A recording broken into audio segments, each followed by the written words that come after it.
Hey everybody, welcome back to Earth and Star Spiritual Wellness Center. You know me, I am Mary, your friendly neighborhood preacher teacher, and today I have with me the lovely, the magical, the fairy, vibacious Nevada Smith. Thank you so much. I am honored to be here with you. Thank you. Thank you. And you guys have met Nevada on our last couple of videos. She's popped in as a musical guest, and this is such an important part of spirituality, in my opinion, is having the expression piece, is having that music piece to go in. And we're going to talk a little bit about that. We're going to talk about some other topics that Nevada feels are very pressing and important on her spirit, such as sovereignty and using the voice as a template and seeking versus remembering in spirituality. Mm-hmm. But we're going to give Nevada a moment to talk to us about herself, who she is, her offerings, what she has going on. Yeah, thank you, Mary.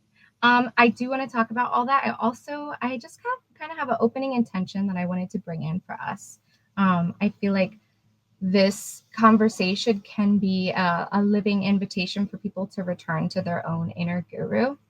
And that's been a theme for me for a long time now, finding my inner guru. And so I know that's something we kind of wanted to talk about, that sovereign voice that lives within us, and using what I've been offering is sometimes hard to put labels on, but a space of safety and also a way to use your sacred voice, your sacred sound, your storytelling, and your remembrance to bring you back to, your own inner guru, ultimately. Ooh, I love that. I'm excited to talk about that. Yeah, me too. So is that our intention, our opening intention? I think that should be our intention. And maybe even just tapping into whoever comes to visit this video will find that question enough. Sometimes it's the simple things like, what does it mean to be your own teacher? What does that mean for you? What comes up? That's important. That's important. Now, the word guru itself holds a lot of weight because I actually know a couple of people from India, and even when they teach spiritually, they do not call themselves guru. Guru is like a big, important word. It's like a sacred, holy word. So it's more than being your own teacher. It's like almost being in the presence of your own holiness with your higher self. It has power. It has impact. It's like that whole Moses, take your shoes off, you're on holy ground kind of stuff, but for yourself. Yeah, it has so much power. And I'm really glad that you spoke on that, because that's a theme that has been with me for a long time. And I would hold back my voice or sharing things just for the fear of, not having it all together, not knowing everything. But the beautiful part in that is that you're never going to know everything. It's never done and you're never finished. And ultimately, when you come to a place of recognizing those unique flaws, you see the beauty in the fact that you don't know it all. And like an example of that is, so I make jewelry and I love doing it. And it's very therapeutic for me when I'm wire wrapping. But when I find a stone that has imperfections like cracks or it's misshapen or whatever, I let the stone guide me to where it wants to be wrapped. And that takes me on a whole new journey with a very different, like an entirely different direction than I could have even imagined. And so allowing those beliefs or imperfections of what makes you or doesn't make you a guru to guide you on the path that you ultimately came here to lead. That kind of reminds me of the flow state and how you are perfecting your flow state. In any artistry, that's important. So you're talking about creating with jewelry or gemstones, things like that. But that's how you find the energy. It's not you bending the thing to your will in order to create. It's you Right. finding the inherent nature and energy of the thing and allowing it to be created into what it wants to be. Exactly. And you do this with art or with making things. You do this with music. Like to Yeah. really feel music, you have to get into that flow state that I've watched you get into in your videos. Oh, absolutely, absolutely. And it's something that's come. What I would say is it's come easy to me, but that's all relative. But it's been a place of like home. It is where I feel the most centered. It is the place that I go to for meditation or for channeling messages. And when I found the simple outlet of light language, channeling that, especially through singing it, it opened up so many doors for me to be able to hear the messages that were coming through, but to soften into that flow state because it breaks down those boundaries, those walls that we, whether we have them put up for ourselves or whether, you know, they're put up by external factors. It really helps us to, or it helps me, I should say, to get into that flow state for sure. I love that. So this flow state is how you reach your inner guru. Like this is how you're getting those messages through light language as a type of divination or speaking that space and receiving messages for yourself. Definitely, definitely one of them. I mean, there's so many, you know, having this human experience, anything can be, but that's one that I felt really called to for sure. And it's funny just thinking about that because we consciously know that there are certain things that get us into that flow state, which is why a lot of the time before I do trance channeling, we have a drum circle to get into Mhm. transcendental rhythms and to get into a flow state and to let go of the human and the conscious and reach those higher realms. But even just in day-to-day life, um, if I'm in a space where I'm having to be very in my masculine energy, very pushing, very working, those sorts of things, when I want to get back into my feminine flow, I'll pick up a guitar or sit at a piano, even just for a song or two. And I notice that my body starts to rock a little bit, or my eyes soften, not so much to like look at things, but to see far away things. And it suddenly just feels like a de-stress. It feels like a release. It feels gentle, but powerful because when you're in that, you can explore the different crashing waves within the flow and move up and down and through and out. So there's like a power and I don't want to say a violence, but the feminine forces can have this loudness to it as well. Absolutely. And I really love that you have spoken on, well, everything. I love how you put that, but absolutely, I agree with you as far as the feminine and the masculine. And something I've been moving through for the past probably 4 or 5 years is the theme of destruction. And I've had a lot of that in my family and my friendships. And there's always this resistance, it's a resistance to change or a resistance to whatever might be coming up, whether that's a trauma to be felt or something. But ultimately, that feminine energy is the storm, the chaos, the destruction, and really allowing that to be felt before resisting it, before even trying to think of something that's going to come next, really like embodying what that is, that feminine rage, that sacred anger, because it does have a place. And in doing that, you can move through the waves of what it is to be both masculine and feminine and drop into this place of release and surrender and fluidity. And you can do that through music or through dance, or I mean, you can do it through anything really, but those are what I feel called to, experience it the most in. And it's powerful. Sometimes it's just the alchemy of an emotion, just feeling it to alchemize it into something else. And kirtan is something that's really powerful in that way, because when we are singing mantras, we are sometimes calling in certain beliefs or certain ideas of what we want to change, like Shiva, or we're calling in the idea of destruction to remove those obstacles for us.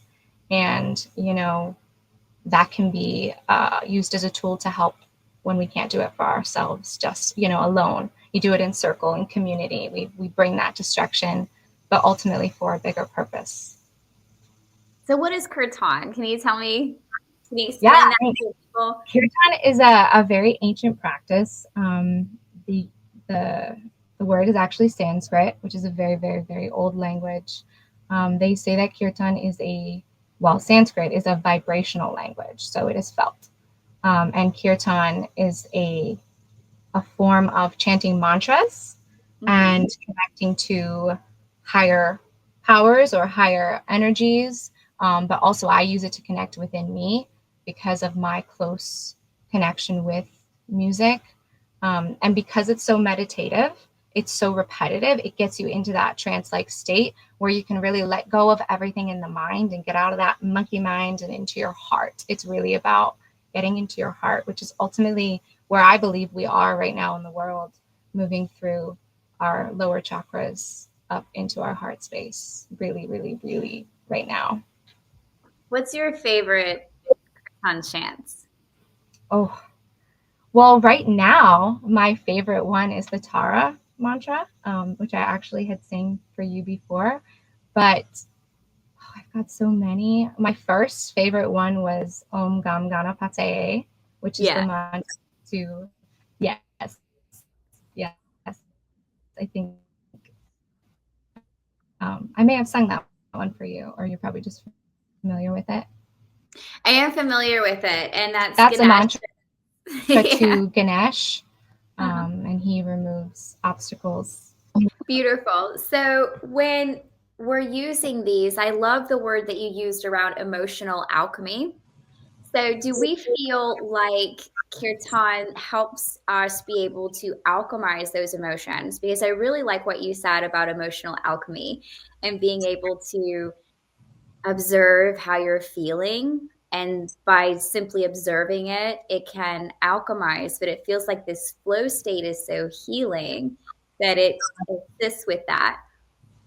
Absolutely. Yes, absolutely. In my experience, it is not only extremely grounding, but it can work as a powerful activation for the chakras and for just your being, because of the connection you feel, whether that's to yourself or to your others, because kirtan can be a very communal thing. It can also be something you do solely on your own, but it is very communal, and that's one aspect I love of it, and that can definitely help activate the alchemy of emotions. Sometimes you experience an intense purge, crying, tears of joy, tears of laughter. Some people feel resistance, and I think that's a beautiful thing to welcome, because when you feel any kind of resistance, it's an opportunity for you to look at, what may be coming up for you and why would you feel resistant to it. Is there a fear, or is there a calling? Maybe you feel very at home here, and it's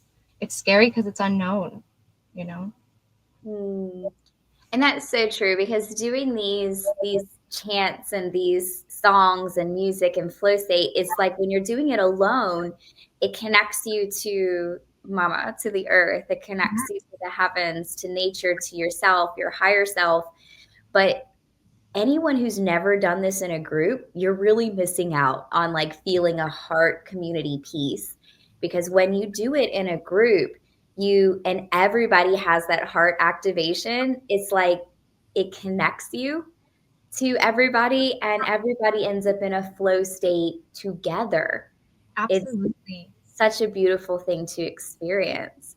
Yes, it ultimately does create a new frequency. And as vibration tends to harmonize into a singular when you're in a group, that is exactly what's happening. I love that you touched on that. And it can be very powerful. Like sensitive people can feel that. And I think that's also very beautiful. And that's like what invokes in a group setting like that. I think that that brings up I want to use the word ecstasy or bliss, but Mhm. that's what I think invokes people in these groups to start dancing, laughing, or crying. is that connection and that burst that happens, that frequency that you said, the harmonization. Absolutely. Absolutely. And it deeply resonates with me just because it's been one of those things that has naturally fallen on my course of existence here. It wasn't something that I, sought out. And so I love it for that unique reason itself. But also I love seeing others get out of their comfort zone. It's such an easy way to get people to use their voice if they're not comfortable using it alone, because you have the support of all the other voices going. Mm, that support piece, absolutely. I feel like this is kind of flowing into something that you said earlier about using your voice as a sacred, not a sex template, a sacred template. Although we could, using your voice as that sacred template to communicate with Mhm. your higher self, to become your own teacher. Can you tell us your thoughts on that? Yeah, absolutely. Well, first I would touch on, like, your voice comes from deep within you.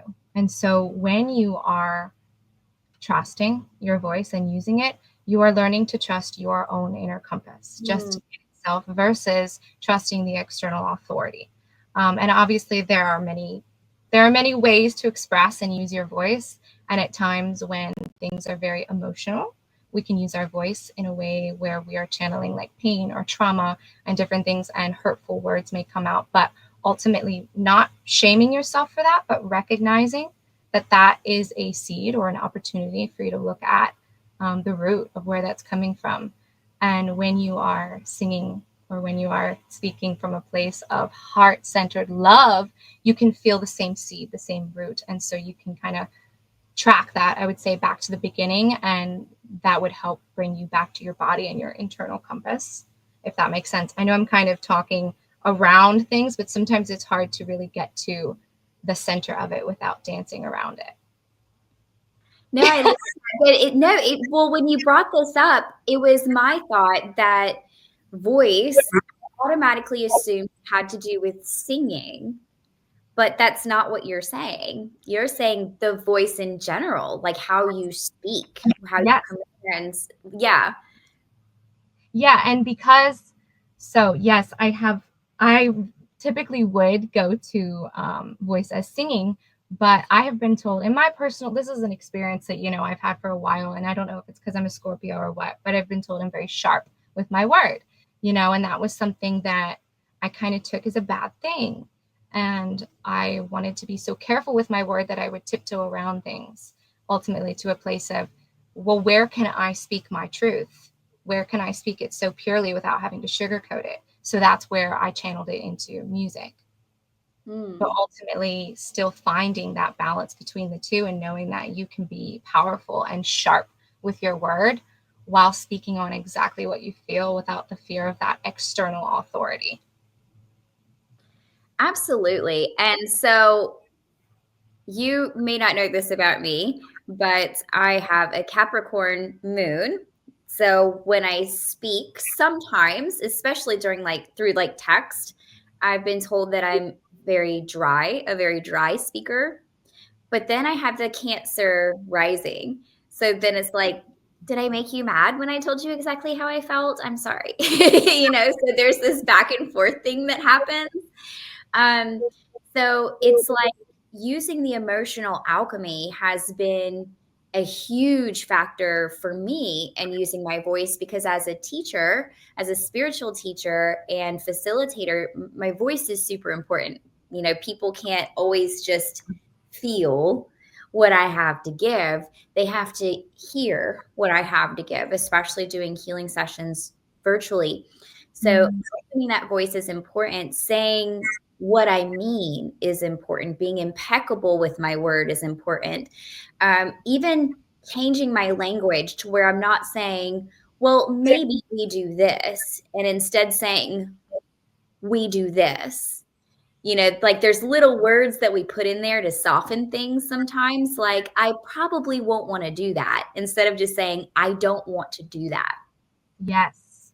And so this emotional alchemy has helped me because I know I can come into that heart space and keep that open heart space so that when I speak my words without the sugar coating, without the padding, it doesn't mean I'm being mean because I'm not triggered. I'm not angry. My heart's open to you. I am in love with you. I am empowered by our conversation, but I'm still impeccable with my word and using my voice to teach you how to love me and to teach you how to love yourself if you don't know how to do that. So there's a beautiful, not even balance or in between space, but a beautiful power space that I think we move towards with the flow in the water. And I love that you're a Scorpio, honestly. That's the cutest thing I've seen all day. Boop. Thank you for sharing all of that. That was so potent. And I absolutely love that you're a Cancer rising. That is a very beautiful, sensitive, wonderful energy. I try and channel that energy when I am in a place of speaking my truth, but not wanting to be too harsh. I love the Scorpio piece though. Honestly, like I feel like Scorpios are so warm and powerful. Like I could just float on a Scorpio going down a river. I know that's weird, but that's how I feel. No, I love that. I could use more of that. But yeah, so that kind of touches on the next piece, which is speaking your truth and the sovereignty within your own being, within your voice, and within, maybe that inner child. Maybe that's where it comes from, that place of innocence where you may have not felt like you could speak up for yourself because you were so young or innocent, or just not in a place where you felt heard, and maybe that created this downfall or this unique piece of you where you had to navigate different waters in order to find your voice again. Yeah, so that's a perfect place to start talking about sovereignty and justice and how they are tied together within the voice and speaking your truth. And also the theme of the inner child, that possibly wounded inner child who may not have felt heard. And the justice aspect being where, if you can see that in someone else, in an external force, or if you can see it within you, ultimately it's a beautiful place to be able to start finding the root of where that came from for you to start speaking your truth. And if there is a place where so for me, there have been many times where I have felt like I couldn't say what I needed to say because the external authority was too much and I didn't feel heard. And that wounded inner child coming up to realize, this is a theme playing out, and why don't I feel heard?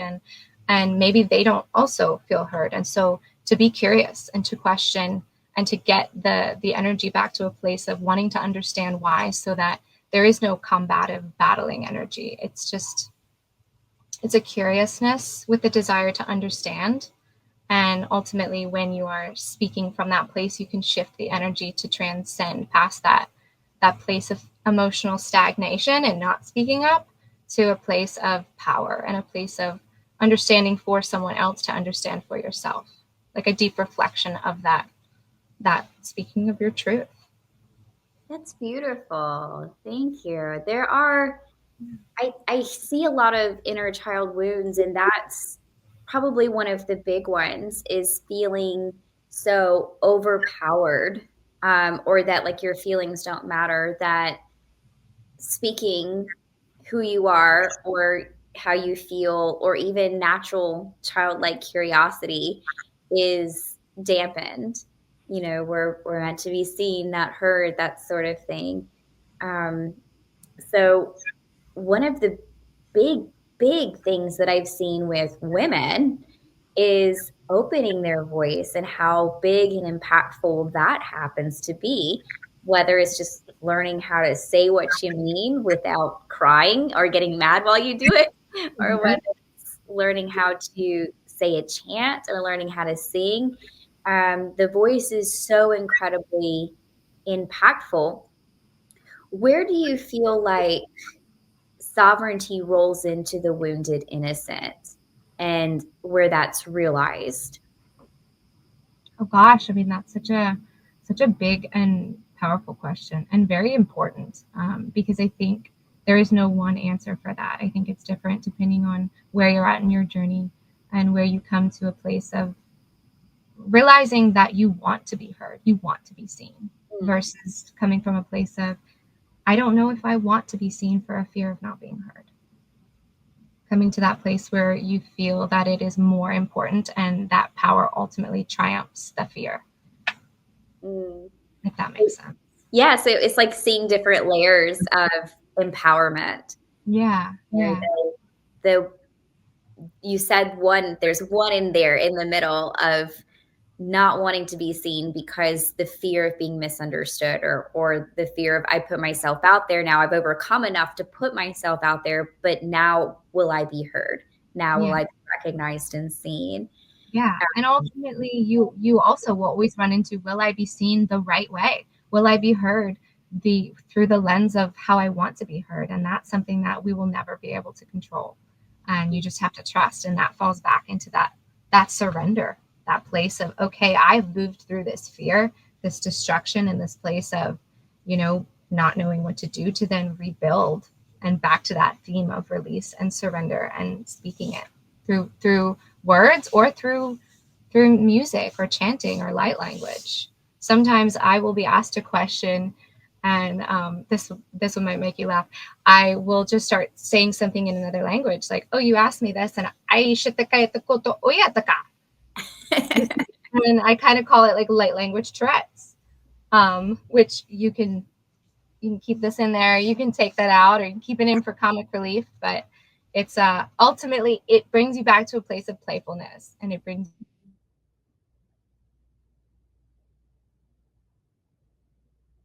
that energy of stepping out of the wounded child, and that like interplace before stepping into your power of sovereign voice. I love that. A question came up, but then I lost it as soon as it came up, and it was actually kind of funny. But I do have a different question. Where does justice fit into sovereignty and learning to speak up for yourself? So tying in justice, in integrating it with sovereignty. The reason I had used the inner child as an example is just because sometimes it's easier to see, well, the inner child, but sometimes it's easier to see that innocence within something else externally, outside of ourselves. And so when you see someone and you can feel that they want to speak up, but they don't necessarily have the power, you can gently guide them to it, and help them find their sovereignty and their justice. Um, and that can be such a liberating thing for you, to help another, but also in doing that, helping yourself. And so I think the justice part really plays into almost like that gratification, that place of feeling rewarded just from the energy of seeing something that, may have needed just a little encouragement, like a little bird needing to fly away. I love that. So it's almost like advocating for others, being the Like, person for others that you wish you had. yes, like speaking for the silenced. And that feels like it also ties back into learning to be your own teacher. Absolutely. Absolutely. I'm flowing with the energy of it. It's like coming up from the heart and into the throat space, but there's something about being brave enough to advocate for others and to give others a voice and encourage other people's voices that also encourages your own. Because in order to have that empathy, you have to be able to speak your truth, to share your testimony sometimes, to create that connection, that heart connection space with others.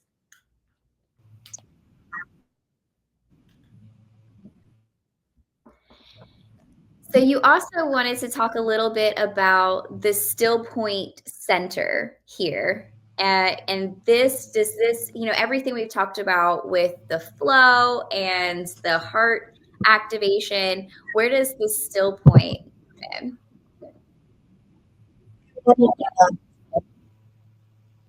Yeah, that's a great question. I think it comes in more into your body and less of an energetic field and less of the chakras. We had kind of talked about your voice being a template, but your body is a temple. And so when you are starting to seek this center, which is actually the reason I wanted to talk about it, is because it's a very new thing for me.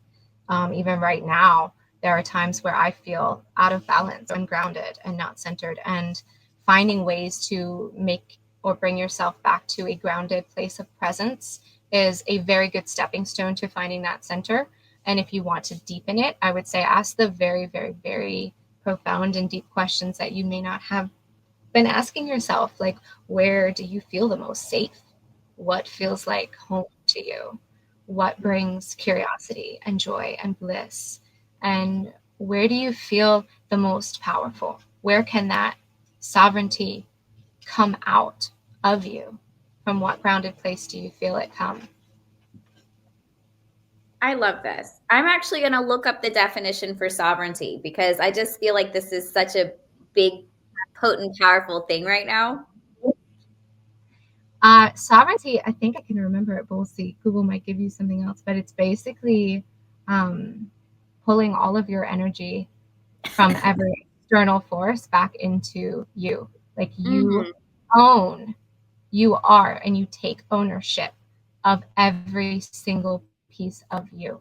There is nothing else that has any piece of ownership over you. I love that. And so sovereignty can be very political. I know we're talking about it beyond political, but being political sovereignty would be outside of all force, outside of all external systems and powers and authority over you. I love that. That is so powerful. Yeah, because when you pull it up to look up the definition, it starts with the political stuff, supreme authority, dominant powers. But then it slowly, like the very last definition comes into yourself around autonomy, freedom, independence, self-determination, self-governance. And self-governance feels potent for some reason today when we're talking about the inner child, and how children actually have a beautiful intuition and know intuitively like what they want and who they want to be around. And with the different generations in my family specifically, the one thing that we've done different, me and my sister have done different with our kids versus generations before for self-governance, is they don't have to hug and kiss people that they don't want to hug and kiss by, even family members. They get to have that governance over their own bodies rather than, oh, well, that's a rude thing to do, to act that way or to not hug them goodbye. Like the touch, the physical touch is something that they allow when they allow it.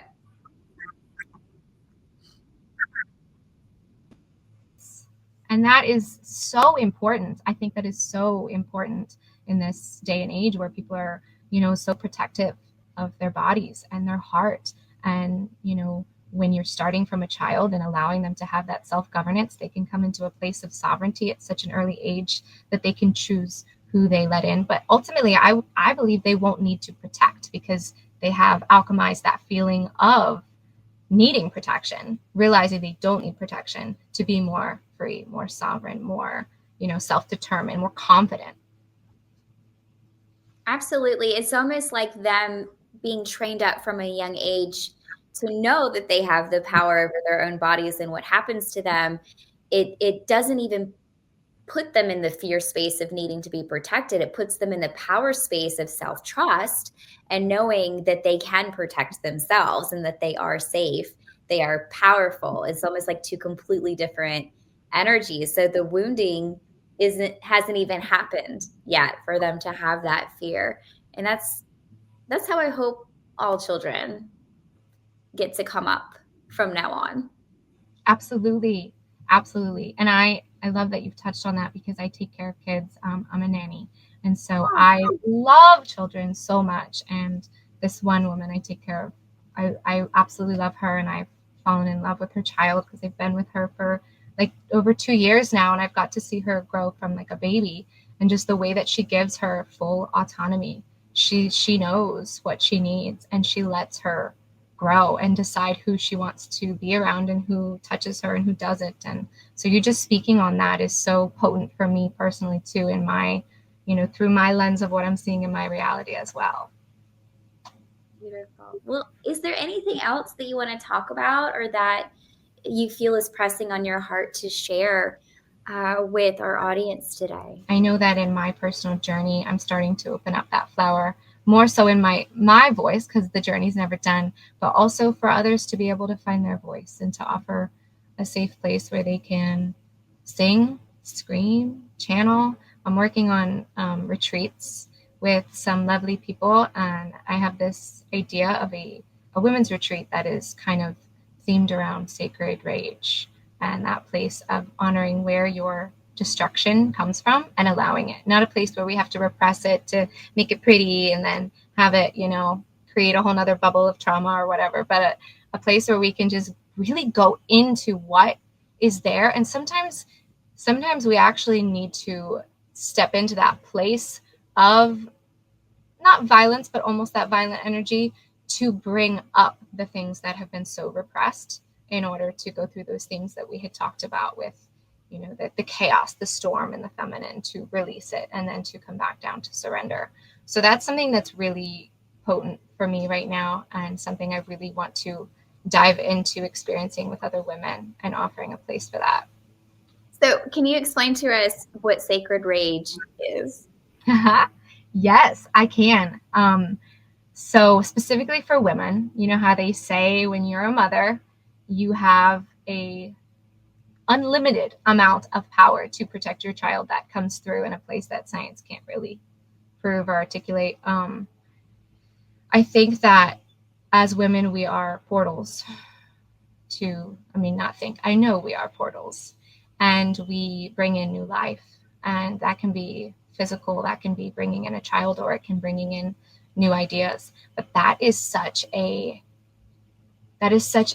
big thing. And I wanted to say burden, but it's not a burden, but it can feel like a burden to hold the weight of the world, to hold the weight of this portal that can bring in new energy.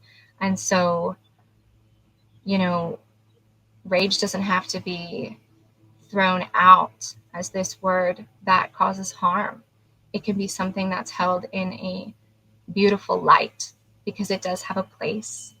And I think that it is a very powerful tool to alchemize these emotions, like we've been saying throughout this video. And I call it sacred because it is a power that really can't be explained, but it's felt. This thing that popped into my heart, it might feel unrelated on the surface, but it is related somehow. And it's just the thought that of how the past affects the future. The things that that innocent or curious child went through, that somehow at some point brings us into the spaces of alchemization and empowerment and sacred rage and all of those things. It's like there's a direct correlation between the past and the future and where we're going as empowered women who are breaking chains and dancing and screaming. Yes. And so when you were speaking about the integration of past and future and present, and that what came through for me was, if you believe that time is not linear, or your experience is not linear, by operating from that place of alchemizing those emotions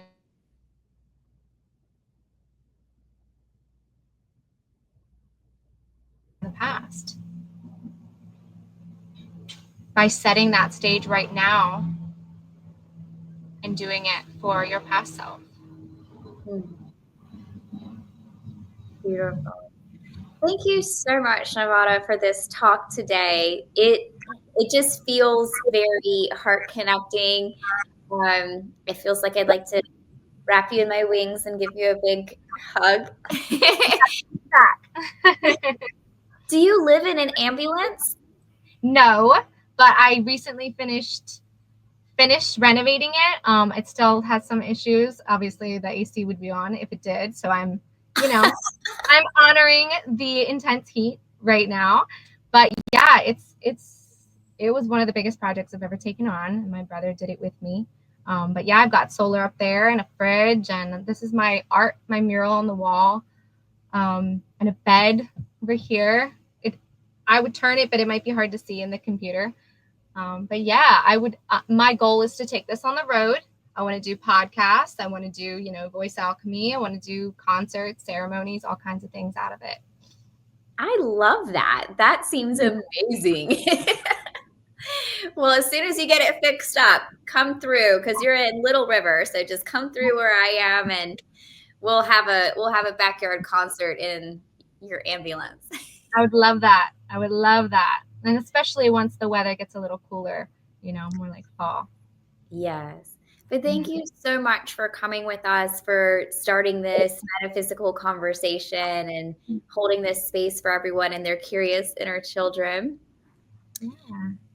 I do have this closing affirmation that I'd love to read. Yes. We are here not to become something new, but to remember what we already are. The voice, the body, the breath. They're all sacred tools of remembrance. When we trust the inner teacher, we stop giving our power away. And from that place of center, we sing the new world into being. That is beautiful. Thank you. And it feels familiar. That's good. Remembrance. That's perfect. Remembrance. Is there something you wanted to say about seeking versus remembrance? Yeah. The difference between spiritual seeking and spiritual remembrance. Yeah. Like that itself is just such a potent question. And I think each individual will find their own answer to that question within their inner guru. To me, just the sentence itself feels like reaching out for something versus remembering what's already within. What's within versus what's without. Love that. Thank you so much, Nevada. And before you guys hop off, she's going to be pulling together a little song for you and blessing you energetically with her vibacious vibes. And I look forward to that. You can always hop on our channel for some of her original music. I really thought I was gonna, I was really loving your song Grave and feeling that dark feminine inside of it. And then I switched over to your song Hope, and I was like, I actually really like this one.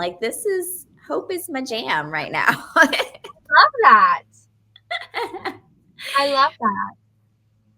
But thank you so much for blessing us. And I look forward to so much more from you with light language and the Kirtan and just the vibration and the light that you are, because you're such a bright light there. And we'll talk to you all again soon. Thank you. Oh, thank you so much. Bye.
manaul Takari mai te ata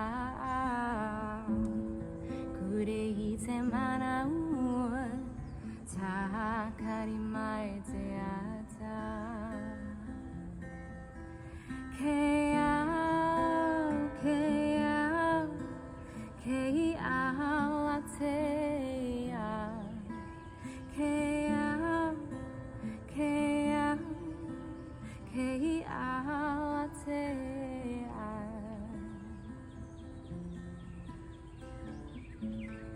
Kurei te manaul Takari mai te ata Kurei te manaul Takari mai te ata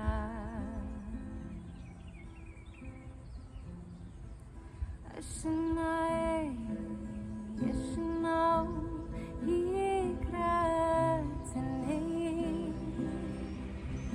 Hakana ilatua Akina ilatua Bashuna unae Baktikaya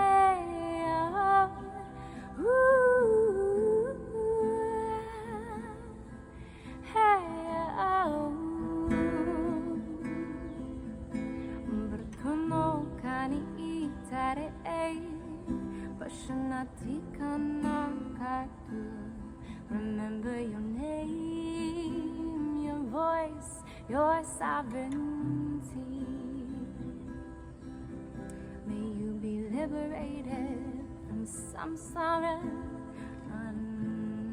Undivided from the source From source Hai shanteka Dartuna inae Hai shantina akalita Hai shantina akalita